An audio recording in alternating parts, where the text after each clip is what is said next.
Welcome back to Roast, Boast, and Toast podcast. I'm your host, Magno. We have Kev here tonight. What's up, y'all? Dre. And we got a special guest, King Arthur. Peace, what up? King Arthur's local Boston artist. You know, we just trying to make moves out here. He just dropped his project, Mercenary Sessions 3. And that's out now on his Bandcamp. I don't know if you want to plug that in. Yeah, sure. If you go to my Instagram or Twitter, it'll be in the bio at King Arthur 83, and that's not Arthur as in the name Arthur, Arthur as in writer. So that or King Arthur 83.blogspot.com. That's where you can find everything on me. Word up. Definitely check that out. It's worth it. And he has mad heat there that, you know what I'm saying? Like it makes Boston proud of the artists that we have. For talking about rap, the first topic that we want to get into, I know y'all seen what's happened over the weekend and, you know, with Pusha T and Drake. So I want to get y'all thoughts. What were you like? Eddie Pusha just dropped. We heard his response. Just like an hour ago, right? Just like an hour ago. So what do we think was the verdict? I mean, I heard Duppy freestyle over the weekend when it came out. That's in response to Infrared. That was a response. Yeah, correct. I thought Drake went really, really hard on Pusha on that one. I was like, damn, Drake coming out. You could tell Summer Drake is already starting to come out. Summertime Drake. Yeah, he's coming out. But now just hearing Pusha's response on, what is it called? The story of... I don't even know how to pronounce that name. I don't know if it's like Adonis or added on. It could be something about he said Adonis on the track, right? I think he said Adonis. Because Adonis is the alleged child of Drake and the porn star that she's alleging that Drake fathered her child or something.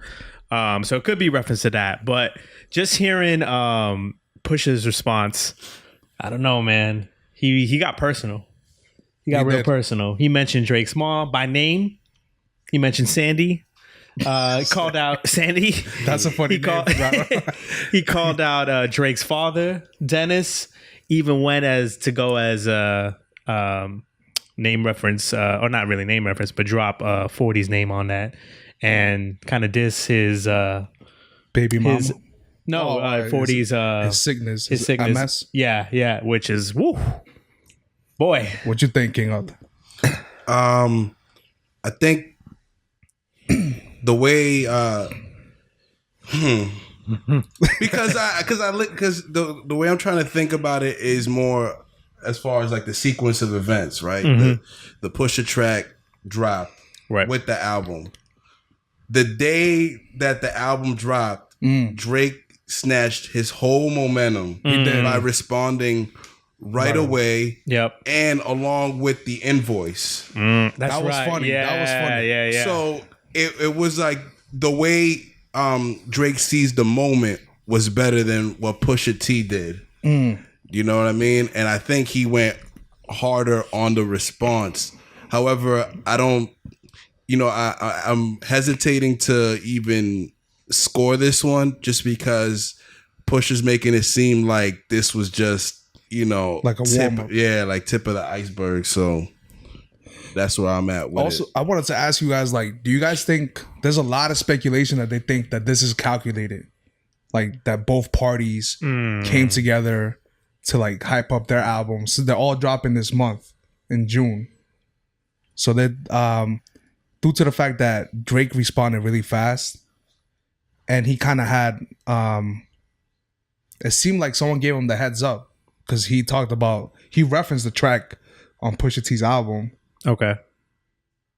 And he was able to write a diss like in 24 hours. Not saying that that's impossible, but it's Drake. Like, I'd say I wouldn't be surprised if that was the case, only because Drake and Kanye are really, really tight. He had just come back from Wyoming. Too. Correct. So I wouldn't be surprised if this is all something that Kanye had his hand on,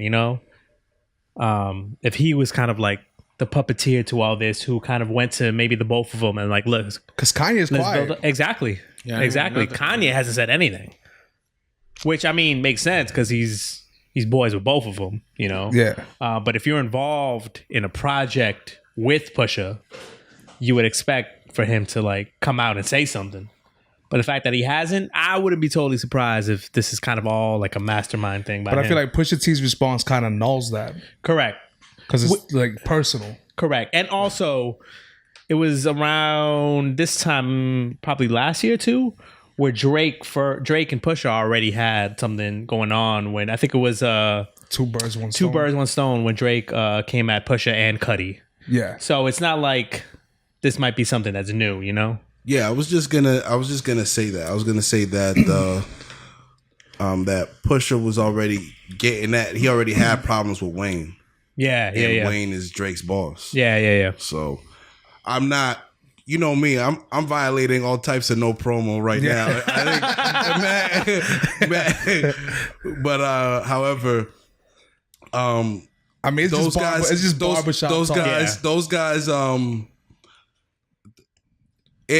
It wouldn't surprise me because just like in the music industry, everybody's kind of desperate right now to make money. Yeah. Because it's really hard to keep people's attention. You know what I mean? Especially when anybody can go viral. So it's pretty possible. I don't know if I think that in this case, but it's always a possibility that all of it, what we're seeing is really wrestling. It's really like WWE and really controlled opposition. Yeah. So For sure. Yeah, I would say right now, I'd give 1 point to Drake, but like I don't think there's not a clear winner right now because it seems like it's gonna continue. Oh, yeah. So for there's sure. no clear victory. The fact that I got that Pusha went personal like that, I think we were talking about it just right now. We're curious to see what Drake's gonna do next. Yeah, That's gonna be the real because thing. who knows? now. Like I don't know what angle he could take. Yeah. Drake, do you have anything like He ain't welcome to the six no more, man. who? Pusha? He done. Wait, you're a Drake team? Yeah, I mean, I think he killed it. I haven't heard Pusha's yet. I mean, Yeah. By the way, I represent no team here. Like, you know what I mean? None of these artists are my favorite artists. So Yeah, and that's to That's say a it's big like a it's like a team or anything, Big but teams. you gotta. It's also the yeah, there's a side you have to acknowledge. no, but I'm just gonna takes- say even in just in rap in general, the fact that there are beefs like this to kind of keep the momentum up in the sport, game. yeah, the sport. I'm always for it, man. It's a contact sport, and I think one of the things that I wanted to like a subtopic I wanted to touch on was the ghostwriting, how that's like kind of acceptable now in rap. Like I don't. well, that just speaks on the era that we're in. There's really it's like you ever seen The Last Samurai? Yeah, You remember when they were like when the Western influence was coming in, they started taking dudes' swords away. yeah.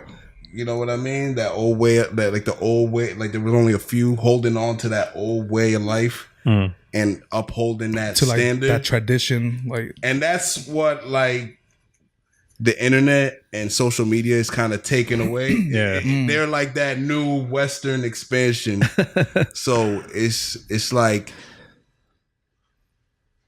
not as much there's just really no standards. So like something like ghostwriting, it's to people it's probably like, yo, as long as the music sounds good, I don't Yeah. care where it comes from. Yeah, and it's not like it's new. Like not- we've seen it. yeah. Dre, Dre's a producer. Puff Daddy. Yeah, That was the thing. that's true. he ain't a rapper.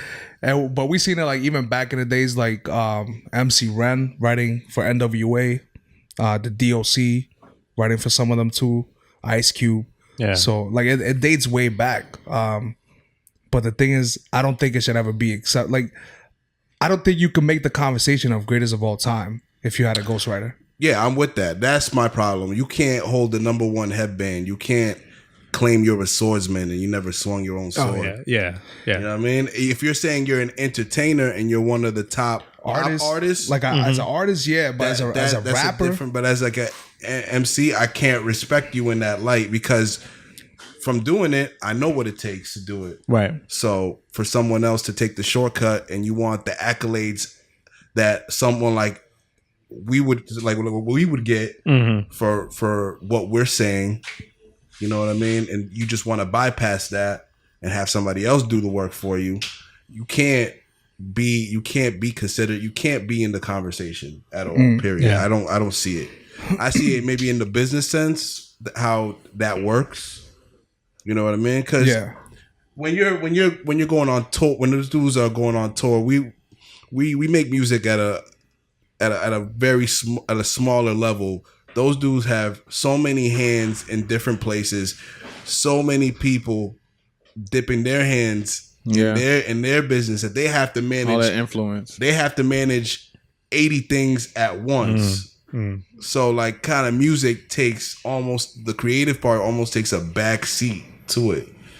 So they're gonna get somebody that's still hungry and fresh off the street that is gonna like make them sound like they want to sound. Yeah.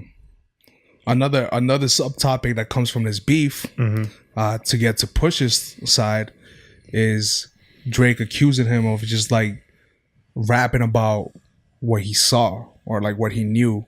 But I mean, like I saw the clip that Drake referred to in the diss. The clip I don't want to promote who the clip was from, but it was No Malice was talking about how his cousins held like position and power over like these projects in Virginia. And then when he was 15, he was able to kind of get into that same crack game or whatever. And because there was already respect for his name because of his cousins. And he's 5 years older than Pusha. So he said when he left to the army, he was hearing stories about Pusha T like just doing the same thing for money. But he was talking about like they never struggled. Like they never hustled because they needed food on the table or anything like that. It was more like just to get fly and, you know, get all the latest gear and all that stuff. And that was the reason that they were doing it. But I guess Drake was accusing Pusha T, even on Two Birds, One Stone, of not really being a pusher, like of drugs. Right. But how do we feel about like rappers now? Like we see that a lot. Like they talk about stuff that they haven't done. Like, does that affect the way you listen to their music? Yeah. Depends if you're taking it. Sometimes I take it for what it is. You know, I don't expect, you know, Robert De Niro to come out to you know, be in Casino, to be you know what I mean, to be what's his name, Sam Rothstein, off camera. Yeah. You know what I mean? At the end of the day, it's also entertainment. I know rap is a little different just because it's cultural, and you're selling somebody else's story. I think if you make a clear distinction that what you're doing is you're being a writer, you're being creative, that's one thing. I think if you're trying to pass it off as like that is your lifestyle, but then again, you have to make it believable. So it's really, I think to me, it's a fine line. I don't think there's an easy answer for that. Well, I think it depends if you're trying to be an artist or if you actually want to be like you said, like an MC. Because like a lot of the new school rappers, like it was this one from Chicago's white boy, and he was saying, "Yeah, I don't do this stuff, but I'll shoot you in the face." I don't remember homie name. I don't even think he's even relevant. But I don't like that stuff, to be honest. And obviously, I'm not finna check your backstory and all that. Like the whole Rick Ross thing, you know, him being a security. I was gonna say that, yeah. The whole security guard thing. I mean, well, so what if he was a security guard before? He ain't that now. That because you're a security guard, I mean, you didn't, you know. I mean, again, I don't check people's backstory, but if it's just like clear as day in my face, like. Yeah, it's funny. Like you're gonna look at him funny as a person if you're saying that, like, because it's gonna be like your question is gonna be, what's your intention then? Yeah. If you're really trying to portray people's lives that really live this and really, you know, have died and bled for this. At the same time, again, it is entertainment. What we have to figure out a fine line is what is, you know. Because most writers aren't writing about their personal thing. They're probably injecting some personal aspects in the story. Because we should be allowed, in my opinion, some creative license to exaggerate. Every rapper does it. Yeah, because I feel like there's lines in my own music where like I'll talk about something I want to aspire to. Yeah, like I just made a song like this weekend where I was like, I went from humble bedrooms to skyscrapers. I don't live in a skyscraper now, but I mean, your house is pretty tall. Huh? Your house pretty tall, bro. You know what I'm saying? Like I plan to, you know what I'm saying? Like I would love to, you know what I'm saying? Like I would love to have like that Central Park view to wake up to. Yeah. That's stuff that I aspire to one day have. So to rap stuff like that, I think is dope. That's a different type of like intent. you're speaking into fruition, like you want it to happen, but like you're speaking about like that's like how some people aren't really banging, and they speak about banging, like that gets you messed over. You know, obviously sometimes you pay people off, whatever the case is, but I just feel like for the most part, if you're going like exaggerate it in a good instance, and I like that's dumb. Like, why would you want to exaggerate and say, "Oh, I shot this dude"? Really? Like, Right.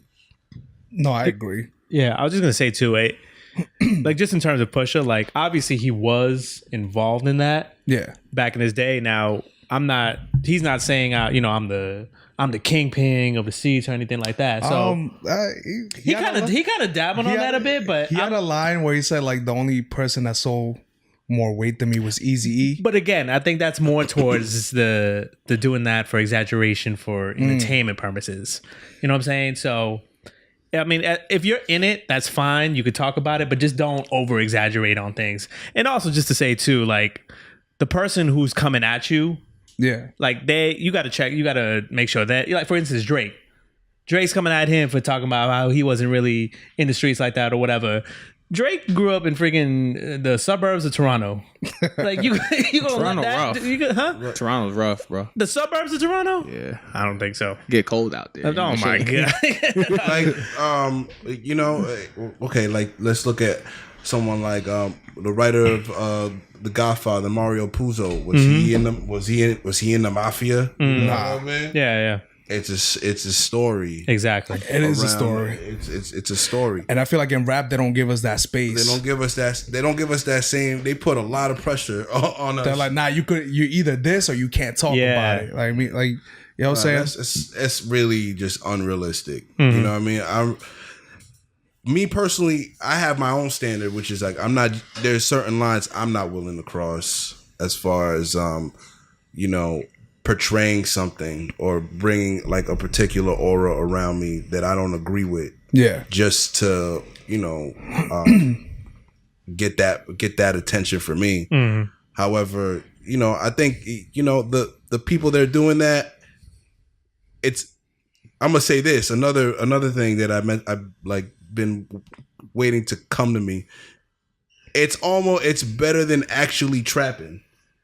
I'd rather see them get money lying about selling drugs than out there selling drugs and for real? busting their Yeah. gun. That's true. No, Yeah. that's true. Yeah, that's real. They might have to face the consequences of portraying a lifestyle, but hey, I really think it's better than busting their gun. Do I wish they took a more artistic way out? Of course. However, and everybody's that is really in it for that. People just want to. That's a good point. I never looked at it Yeah. like that, to be honest. But that's really good. That's a good point.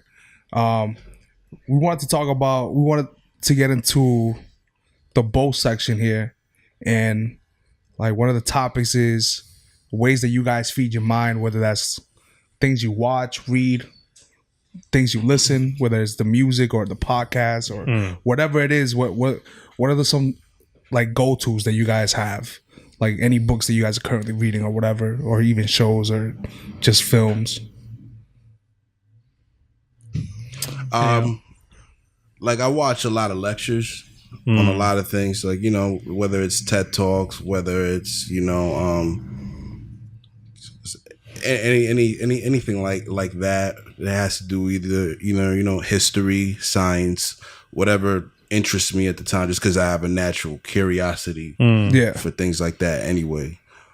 So I watch lectures, I read certain books. Like it really depends on what I'm looking to get out of it. Sometimes I might listen to a song to get me to think of something a separate way, a different way, or sometimes I might like be interested in a particular subject, and that's my phase of research at that moment. So I'll get books related to that. Or I'll watch, sometimes I'm a visual learner. So watching somebody speak and listening to the audio at the same time, it makes it stick more. So I might watch, you know, a lecture, and that's universal to any subject matter or any kind of culture I'm really interested in at the time. You know what I mean? And I try to stay. You know, what I try to do is I try to stay away from anything really toxic, because you really got to guard the gates of your mind. That's true. Yeah. Guard the gates of your mind. You know what I mean? Because the subconscious mind takes in, you know, a larger amount of information than people want to account for. So you have to be really responsible with what comes in consistently. You know what I mean? So that's why I try to be careful with. So yeah, just all those things. That's what I really do. Yeah. Yes, for me, I'm kind of similar. I listen to a lot of like, I watch a lot of documentaries. I search a lot of stuff that, you know, like a lot of talks or just lectures, like you were saying, of like people I look up to from the past, like on YouTube and whatnot. As far as books, like right now, what I'm doing is like I'm reading mostly literature that was written in Spanish. And one of the authors that I'm reading is Jorge Luis Borges, and he made this book called The Library of Babel. And it's a pretty dope book. Like it has a lot of like symbolism in it.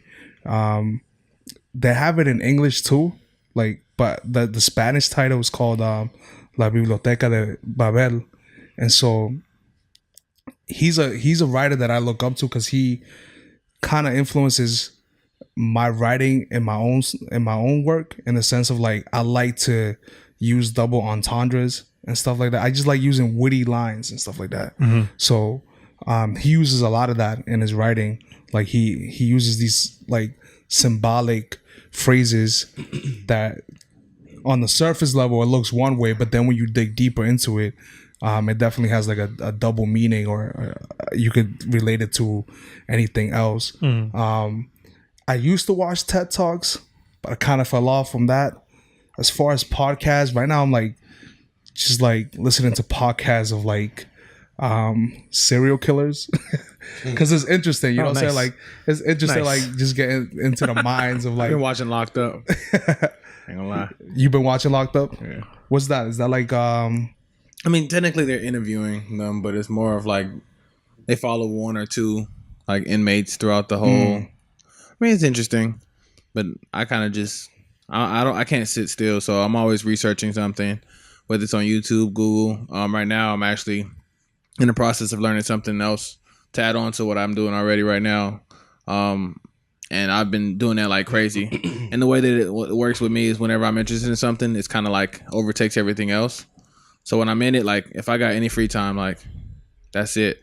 Like I had to go pick up Kevin today, and like I got there early, but just because I thought that he may get out early. Yeah. But if it wasn't for that, I'd probably still been home watching the video on my computer, to be real. I don't know. I try to learn as much as I can. And if it's something you actually like, it just feels good when you actually learn, like when you actually get it and you grasp it. So I can understand like why you're reading that, like you're getting your concepts is completely something different than what I'm learning. You know, mine's just this stuff, like stuff that you can actually do. Yours is just like a way of thinking, I would assume. Yeah. That the book that you're reading, right? Yeah. So I think that's dope, to be honest. But I'm also just trying to like, I felt like I've lost a lot of touch with just like the Spanish language. Just trying to read more stuff like in that language, just to kind of get a feel of stuff. That's good. I also forgot to say, just building with great minds. That's another way. That's probably one of the main ways. Yeah. That I definitely build, and documentaries too. I probably have more documentaries than I have actual movies. You know what I mean? Sure. I'm a closet nerd, hard body. Yeah, I've been watching. Like I also like I know this wasn't a part of the feeding your mind, but I like going to a lot of art exhibitions. That is feeding your mind. Yeah. I like going to, because I went to the Takashi Murakami exhibit that they had at the Takashi 69. Nah, we're not. I was like, I just like looked over, like Almost the same color scheme, probably. Nah, his name is Takashi Murakami. Yeah, that's the one that did Kanye's cover art, right? Yeah, he's an urban. Yeah. So he kind of like revolutionized the art in Japan by involving the traditional Japanese art with graffiti, so with street graffiti, and it was Nice. dope to see just how he elevated that scene over there in Japan and how it's gone worldwide, and a lot of people use them for their covers now, which is kind of like being overdone, I feel. Yeah. But he's trying to switch it up now, and I think the exhibit they had over here was dope. I bought like a scarf that like it was a replica of like this dragon that he did that was like 20 feet, and it was the last one, and I guess you can't find it anywhere else now. So I was like, yo, that was dope. But I like feeding my minds with things like that, because a lot of people just talk about like they like art, but I don't see none of these people in those, like, you know, like I don't see them going to like these spots and doing that stuff. But like I feel like I'm really like I love like the whole art scene. No, I just remember you even building with me about that at the video shoot that you really are into art like that. That's what I no, it's true. Way. No, it's true. Like the album cover "They Never Loved Us" was actually drawn on a wooden canvas. And so is like my next cover for Monastery Monk Methods. I'm having someone draw it on a canvas as well. It's just stuff that I like to keep for myself, and then just turn it. So like these are like real album arts, like that I feel like most people take like cool like pictures. Like I see a lot of people take like these like 19th century pictures and try to put them as like that they drew them. But you could tell like they took that from online, like things that look artistic. You know what I'm saying? Like drawn and stuff like that. Yeah, nothing wrong with that, but like I really like doing like the stuff custom. I want to be able to be like, yo, like that's my album cover right there, and like if at any point I want to sell that and be like, yo, this is like a one-off sale, you can get this. Like, what about you? Yeah, just for me, real quick, I'm a huge fan of spoken word poetry. One of my favorites out there is going to be the Strivers Row. They're a group of 20-something-year-olds who do poetry, but specifically two people. It's going to be Joshua Bennett. He's actually going to be just recently accepted to be a professor at Harvard for English, or not Harvard, one of the Ivy League schools for English, which is great. So if you guys have never heard of Joshua Bennett, strongly encourage him. And also Alicia Harris. She's another one that's dope writing. They will take the littlest things. Like they'll talk about this mug in front of us and just make you rethink the way like you'll use a mug or see a mug. So if you haven't heard of them, I strongly encourage both of those people. I don't really watch the news nowadays, just because like what you were saying, not into it, man. Too much. Exactly.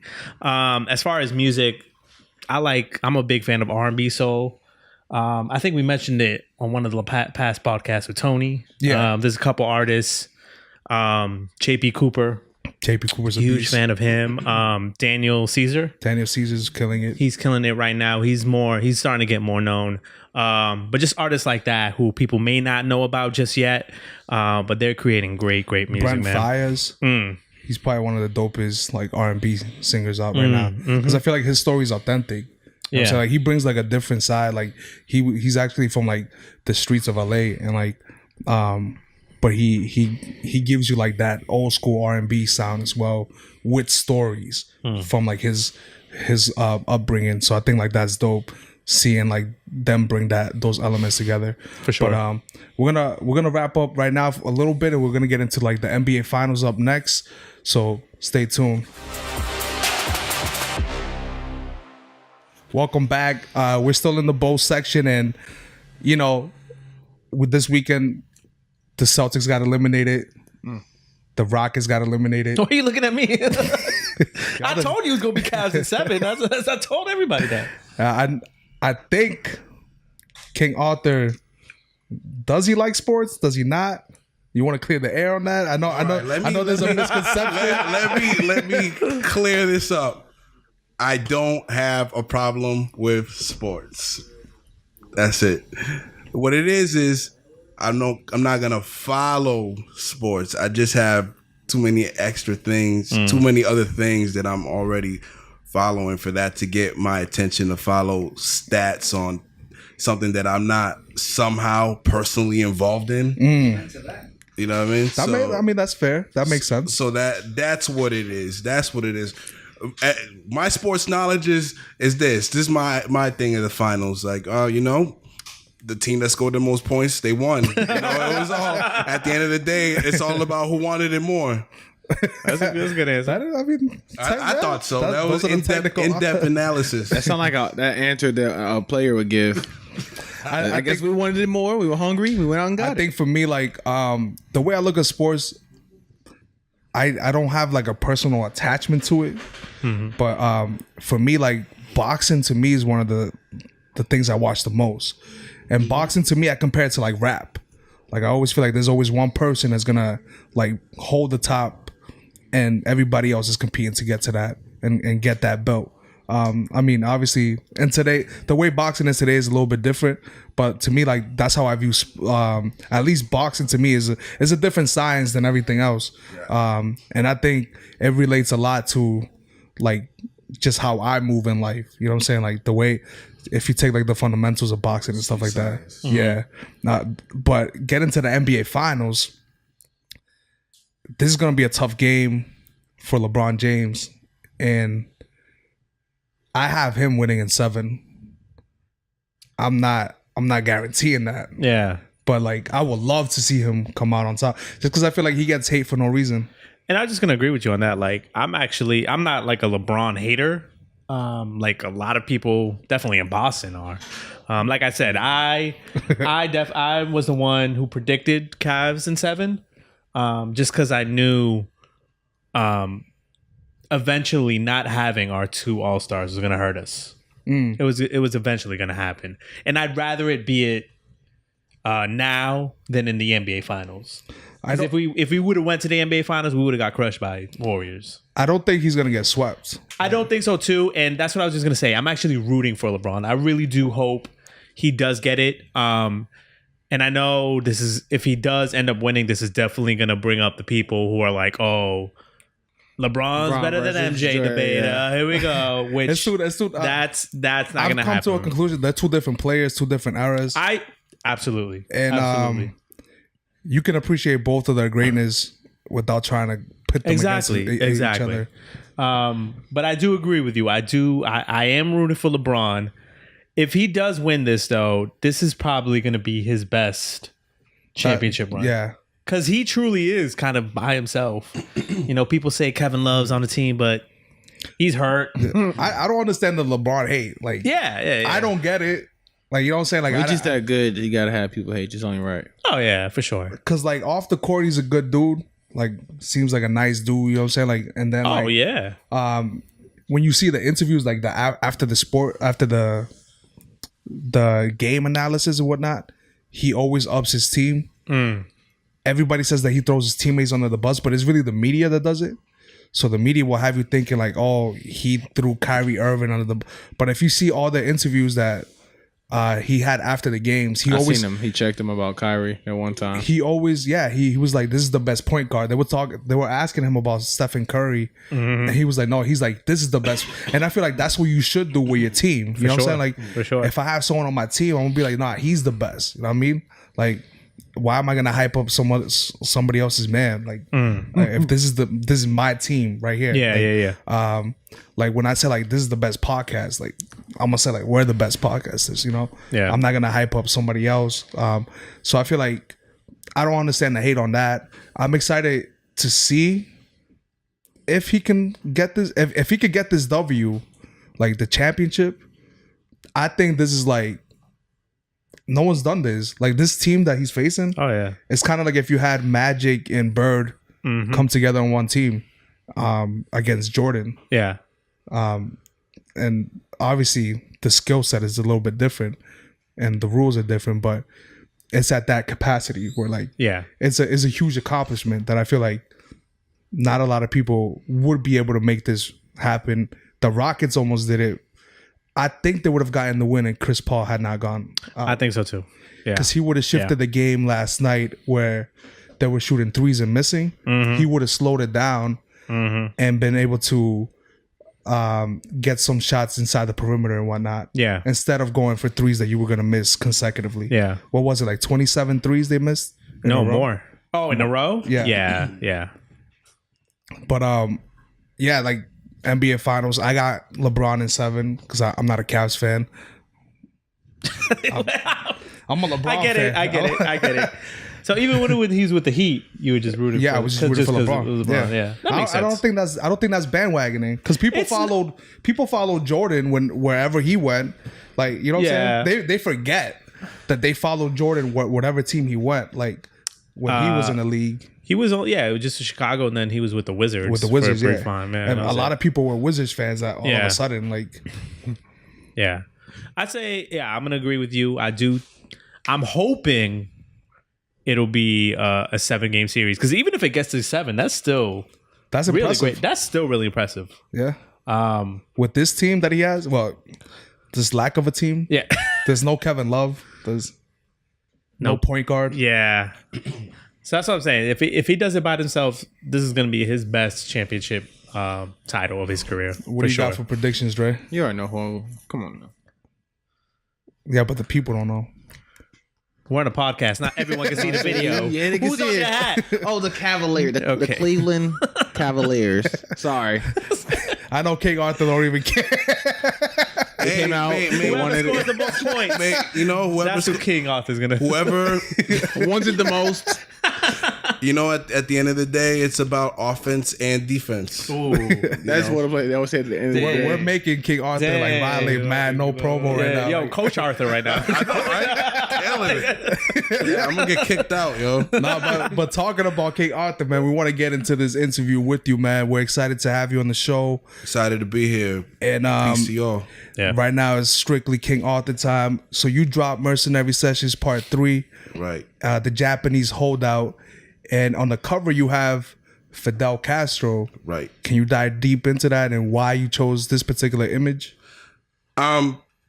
Just cause I'm into the idea of guerrilla warfare. Yeah. And if you study the Cuban Revolution, that's really, they didn't really have much to their disposal as far as high budget military arms or anything like that. You know what I mean? It's the idea is making something big happen with the resources you have around you. And I feel like where a lot of us are at is the same thing. We're making a lot happen with very little. We're really, this is guerrilla radio right now. Yeah. You know, we don't have no industry. You know what I Limited, mean? we're not attached to a brand or a corporation.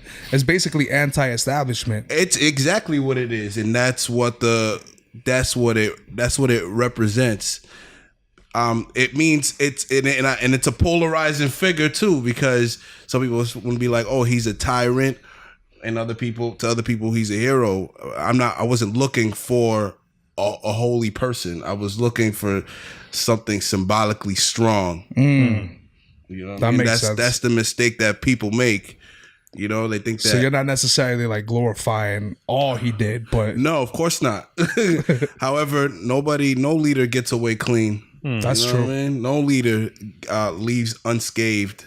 There's a lot of things that we could pull up about a lot of these dudes, even the last dude that we had. So, you know what I mean? So No, that's true. we can't even just single him out. But I'm all about being anti-imperialist. So that's like being anti-industry. You know what I mean? In a sense, and to a degree. And I noticed like I heard your project, Mr. Know It All, and then I forgot the second one. Mixed reality. Mixed reality.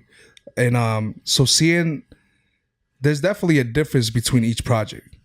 From Mr. Know It All to Mixed Reality to Mercenary Sessions 3. I noticed you on Mercenary Sessions 3, there's a track, I think it's Push Forward. Right. You get a little bit like deeper into your frame of thought and like who you are, which I feel like Mixed Reality, you got into some of that, but it was more you like showcasing as well, like the skills. So what made you open up a little bit more on this one? Because, you know, soldiers got to shed tears too. You know what I mean? That's real. That's real. That's PTSD. That's the trauma of seeing things every day. Seeing it has an impact on the psyche. And you were in the military yourself, right? Yeah. How long did you serve? 2 years. And what compelled you to join in the first? Did you want to do it or? I wanted to do it just because I felt like I wasn't doing much. It was a long time ago. You know what I mean? I was 19. Yeah. I have no kind of, I had no idea what I wanted to do. You know what I mean? I was getting into this hip hop thing, but I had no idea how I was going to do it. I wasn't even rapping at the time yet. Or at least I wasn't rapping seriously enough to be consider myself an MC. I was DJing and breaking. So actually, when I came back from basic training, that's when I decided I wanted to rhyme, because I was thinking about it all throughout the training. That's all I could think about, because we didn't have music. It's like it's almost like jail time. You really get your freedom taken from you. You get told when you wake up, when you go to sleep. Just get told what to do all day. So it was just a lack of freedom. So you weren't even listening. You weren't able to listen to music. So that's the longest I've been without anything. So I knew that I accepted that mission for myself to do it. It was from that. So how do you feel like that? Because it seems like you hold this theme in your music. How is that going to shift now? Because this is the final war log, as you called it. Yeah. Are you shifting away from the military mindset in your music, or? What it is, let me explain. What it is Mr. Know-It-All is an alias. Mr. Know-It-All is the civilian. King Arthur is the soldier. So that's why when you hear like Mercenary Sessions, you hear me like on full body attack mode on that. While in this one, and while in the other projects, you see me, relax. You see me joke a little bit more, just because that's more me every day. This is more me because I see things have to be done. You know what I mean? Because I just don't like what I'm seeing, so I have to take extreme measures. So that's the idea behind, like, the music and some of the songs on it. I like your theory too of why you called is it your label High Speed? That's your label. It's more like a brand. I know you told me that like off mic, but like I don't know if you want to explain to the people. Oh, sure, no doubt. High speed and also in the military is just is a slang term for like like a highly dedicated, highly like a soldier that's just on his job, that is always on top of things. You know what I mean? So on top of that, I'm also, I'm big into technology and all that too. So like, high speed, like high speed thinking, you know what I mean? Being progressive. So high speed is the mind. What it is we sometimes think the technology is the things that we hold in our hand. To me, the technology is really the mind, because from the mind manifests the technology. That's true. Because it's an extension of the technology, extension of people, which is why a lot of times things like phones and computers are modeled after like the human mind. So high speed is the mindset, like being progressive and being cool. That's why, I love the color blue, like just, very, very cool too. You know what I mean? It's not just nerdy, you know what I mean? Not corny. It's cool. So high speed is the mind state. The network is the people. So it's like high speed network. So it's like anybody that holds that mind state is a part of that network. It's like it's always been around. I just coined the term. And who's officially on High Speed? I know you got Willie Lowe. Willie Lowe, formerly known as Billy Blaze, Oak Lone Tree, and Tap Out. Tap Out was like my original rhyme partner, back in the day, even in the cadets days. That was my original group, and he came over to our group. So those are the official members. There's definitely like affiliates like Zag Nif Nori and SMGs, the Juice Mega and Dark Star, Josiah Rockwell and Lou Hefner of Dope Product. You know what I mean? It's just I consider anybody that's really on some high level thinking High Speed Network. I consider you High Speed Network. Word. You know what I mean? It's just, but there are the core members are the ones I described. Yeah. Yeah. Nah, yeah. And I think that's dope too to see. You don't see too much of that unity in Boston like that. So to have like you have your own brand and have people incorporated within that is dope because you don't really see much of that too much. We see it with the Tragic Allies. Right. We see it with High Speed. Me, like I move kind of like Dolo. I would say like Evil Doer is the one that I'm like most close with. And we have like our own like group. But it's not expand like that. You know, it's not deep. In the sense of like as people. So to see that in Boston, I think is dope. And but you're originally from Framingham. Yeah, Free Medina, South Side, 2nd Street. What up? What up? Cinder Block, Interfaith. What's good? So, you know. How's the music scene out there? Like I don't think I've ever been to Framingham. So I don't even know. It used to be a lot better. It used to be a lot better. But there are dudes that are doing their thing from out there. You know what I mean? You got like different sounds. Like you got like, you know, E. Jake. Okay. He's got like a completely different sound. I didn't know he was from Framingham. Yeah. He's I don't know if he's from Framingham exactly, but I know he's super frequent. Okay.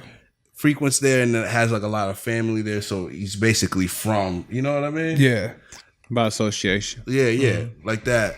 He brings a different sound, you know what I mean? And he's gotten a lot of good looks, like dope product, you know what I mean? They're more just straight, you know, like young cats that are rhyming crazy.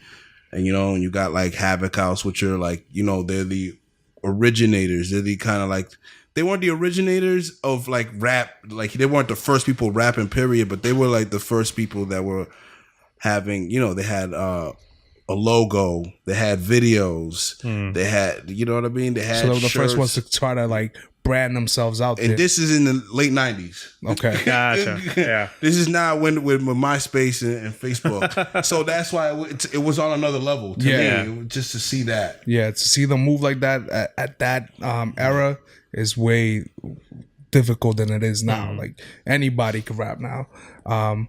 Over there, I'm like the old samurai, son. You know what I mean?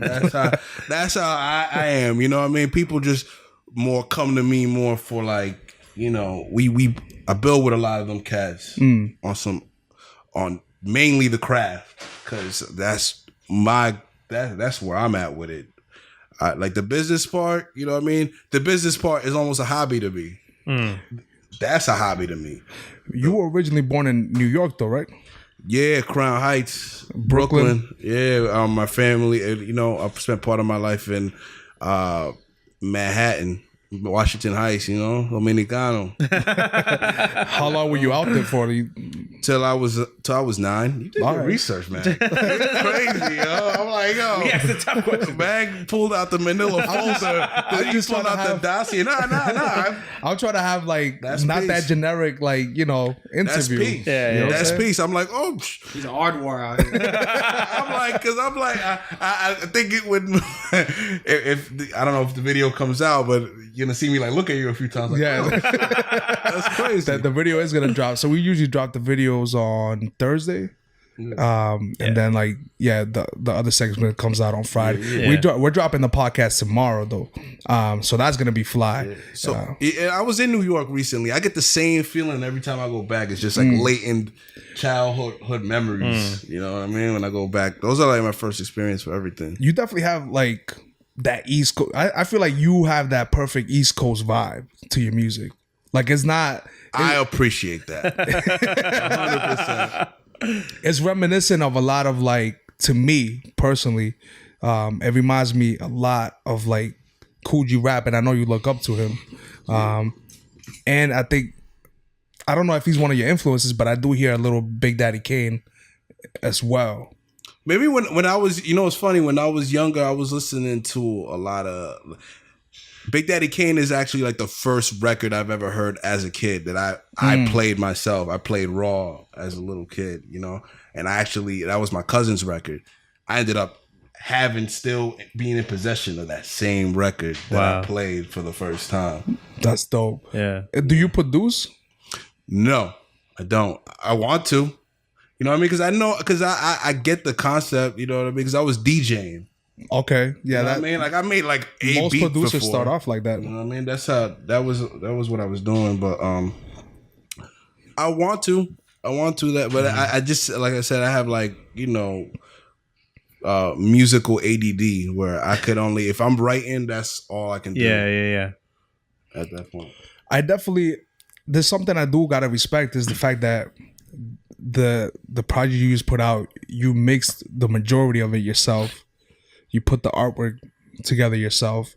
The brand is from yourself, and the people that you're rhyming with are all high level MCs. I feel like when I didn't hear a whack verse in that project, and I feel like that says something to people that are truly independent, and that's something that I respect a lot because you're staying true to the idea of what you say. You're working with limited resources, and you don't see that too often. You see a lot of people in any scene, they either have a rich manager, someone that has money, and they have that backing, or they were just at the right time, right place with the right connects. Bro, I really take this guerrilla warfare thing really serious as far as the music. So I have to be in control of it because the message has to come out the way I want it to. You know what I mean? That's why I'm in this. I'm in this for pure freedom and nothing less than that.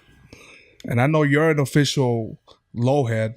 I know you like the that's right. polo. How does that play into the mindset of high speed? Like More like classic, but it's still for these times. You know classic, what I but mean? like advanced Yeah, in a you way. could still rock low and have people respect it. You know what I mean? It's never gonna play out. Like right now, we in the disco era, so a lot of the stuff that we hearing now, it's gonna die out eventually. You know what I mean? It's either gonna die out or it's gonna morph into something else that is almost not recognizable. But polo is gonna stay. It's like polo is the foundation of my fashion, for example. But I'll rock other things. Like right now, I'm rocking Eddie Bauer. You know, Like, you know what I mean? Just because I feel like I could do that. Eddie Bauer got some dope stuff though. A lot of dope they got stuff. some fly like stuff. people like, and those were one of the things that people were rocking from my era. You know what I mean? Yeah. So that's what I'm bringing too. I'm bringing like Cannabis says something perfect, like a futuristic old schooler. You know, One of keeping like the tradition, but bringing it to the future because it's still got to be high speed. one of the things that I remember one time when I did my album release for They Never Loved Us, I bought like a whole new outfit, like new sneakers, new like pants, shirt, and people were asking me like, "Yo, why you buying like all this like new outfit just for like one night or whatever?" I don't think people get the importance of like as a rapper, for the culture, in the sense of like you want to influence the culture of hip hop and transcend like trends of like fashion as well. Presentation. Yeah, presentation is key of everything. You know what I mean? So like when people are seeing you on stage, they're not just seeing you rap. They're seeing your whole fit. They're seeing like how you even put everything together as a set. So let me go back to the samurai example. Like what a samurai looks like because that's the cultural dress. When we're wearing some of the clothes that we're wearing, that's our cultural dress. They're gonna have a museum one day, and they're gonna have figures dressed in the garbs that we were wearing now. Do-rags. As to like, that's what they were doing at this time. To us, right now, it doesn't seem like culturally as significant. But in the future, they're gonna wonder what was going on in this time, what was going through these people's minds. So just how we kind of look back at people how they dress in the 80s and like with the high waisted pants and the bell bottoms and stuff like that. And when you see that stuff, so it's just the cultural garb of that time. Yeah. And I know I don't know if you have any questions. Yeah, I was just gonna ask one question I had in mind. Actually, probably both of y'all can answer this. Where do you guys? Obviously, both of y'all have been doing music and hip hop for a while. Where do you guys hope to see the Boston hip hop scene go? Me? Yeah. Just gonna I really, I want to see people do well, but do I Yeah. really care? No, I really don't. I really rock with who I rock with. Right. You know what I mean? It sounds, it really does sound selfish, but I really can't. But we're also in competition. You Correct, know what I yeah. mean? It's a sport, Yeah. We're in competition. You know what I mean? So and people forget that. You know what I mean, like at the end of the day, everybody wants that top spot. yeah, For sure. that's what we want. Everybody wants the limelight. And you want to be considered the best. Like, That's really what what else are you doing this for? Yeah. I'm not spending that time writing to be your friend. You know Yeah. what I mean? I'm trying to burn you. Yeah. I'm trying to burn you. that's how it should be. Like, that's the mentality you're supposed to come in with. Like, I want to kill you mentality. Yeah. Because I don't think anybody goes into any field like you don't.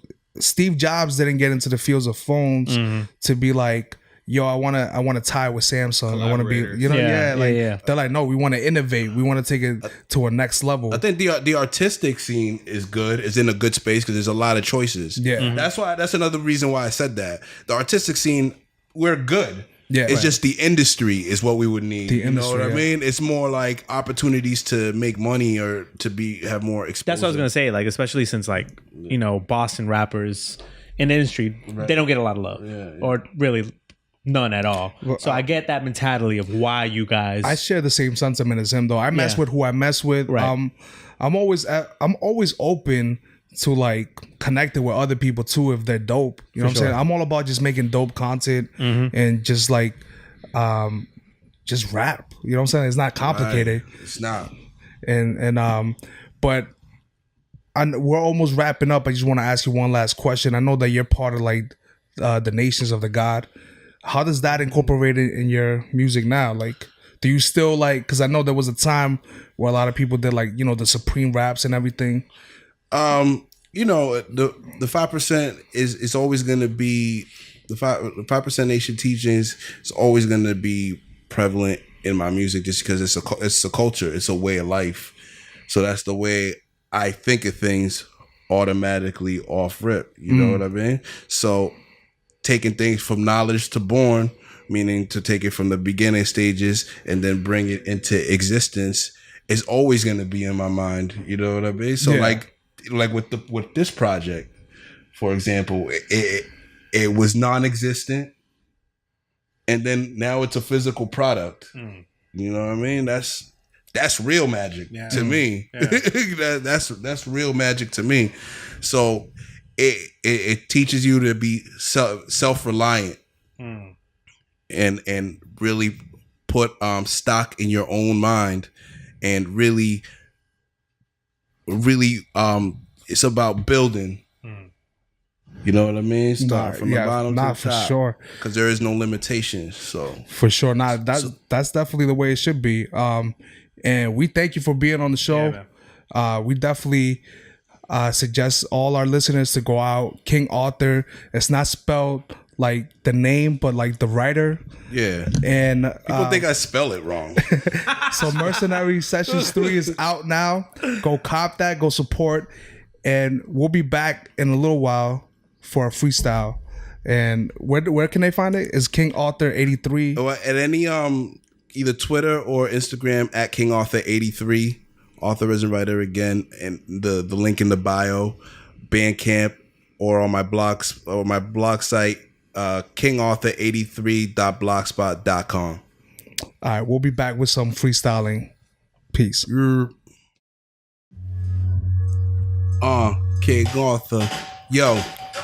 Yo, y'all ain't getting shit. If y'all niggas ain't cut the check with the sharpest instrument, raw businessman, laying with your broad intimate, in the bed, nice scene, with ice freezing blood, yo, my heart is Winnipeg. So y'all don't get to beg for your lives of flawed innocence. God benefits up in this cold world. You can catch the author in the sled, still making moves, maintain the school, lay the rules with the knowledge to build, so niggas stay in school or get made a fool. When I teach a lesson of what happens if I blaze a tool, take this jewel, don't push a good man too far, the nuances of aggression expression that you don't want. It's calling the shots, so check the phone bill. And my niggas don't chill. We symbolize the sun. Y'all feminize it dumb. Roll with us and you a wise one. Manifesting goals until my time's done. Supreme Regal. I wrote raps that Joe back and feed all the people. Ebenezer the ego. Y'all speak card. The meat for and peace pause Magneto. The feast gone. The last supper meals incognito. My mind tracks deliverers. Mind traps is gibberish. Illiterates can get with the flat cast to spit you this. Indigenous position with immigrants full of intellect. Politics turning you gentlemen into feminists.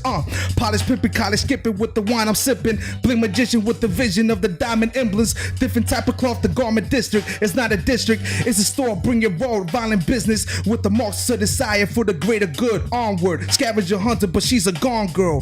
Claiming wolves with the truth that the sheep quoted. My ancient wisdom was to be molded, deep spoken. So the rock and held the Marsburg as peace voted. The bitter dose took revenge and kept it reloaded. It's that real. King Arthur, Magno. First freestyle session, we're gonna continue these RBT podcasts. Stay tuned.